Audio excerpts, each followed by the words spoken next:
It was a moonlit night. Henry was taking a goods train to the station by the lake.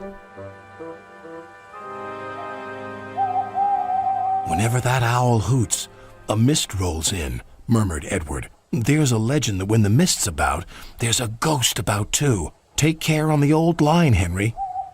"Stupid bird," said Henry. "Owls, mists, ghosts. Edward's going soft at the boiler. There's no mist." But Henry was wrong. "What's that?" cried Henry. "It's an amber lamp," murmured his driver. "That means proceed with caution." "Who's there?" No one replied. Henry crept slowly forward. He stopped by a tree. It had a sign nailed to it, "Beware of the viaduct." The driver was surprised. No one warned us about that before. And look, the signal's red. And the gates are closed. And there's a fogman's coat. But where is its owner? Then they saw a light move within the station building. "Ghosts!" exclaimed Henry. "Edward was right." "Something very strange is happening," said his driver. "I think it's best we go back." "So do I," agreed Henry. By morning, the mist had cleared. A workman was talking about the unsafe viaduct. "Lucky you didn't cross it last night." "Yes, but we don't know who warned us," replied Henry's driver. Later that day, he spoke to Henry. "The viaduct has been repaired. We can take our train back along the old line tonight." Henry really didn't want to.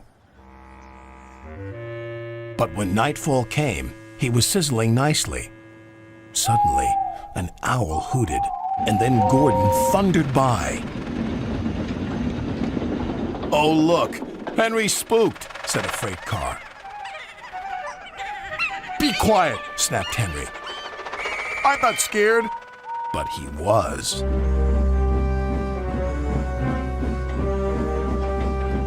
A little later, the fog came down. As they approached the same area, they saw the amber light again. "Here we go," said Henry's driver.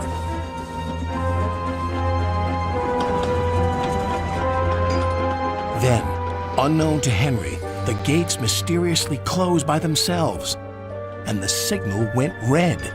The freight cars had seen everything, and they were spooked. "Faster, faster! There's a ghost about!" "Stop, stop!" yelled Henry. A mysterious figure watched Henry go by. Ahead was a landslide blocking the line. Henry braked hard, but the freight cars hit some of the rubble and plunged into the ravine.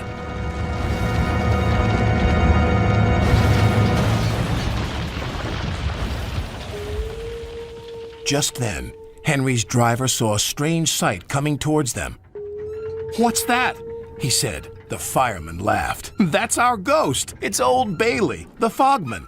Old Bailey was very cross. "I tried to warn you about the viaduct. Why didn't you pay attention?" "We're sorry," replied the driver. "Is there anything we can do to thank you?" "I'd like to operate that old station. If you let me, I promise I won't spook Henry again." And in a little while, Old Bailey's wish was granted. "You and your station will be really useful," said Sir Topham Hatt.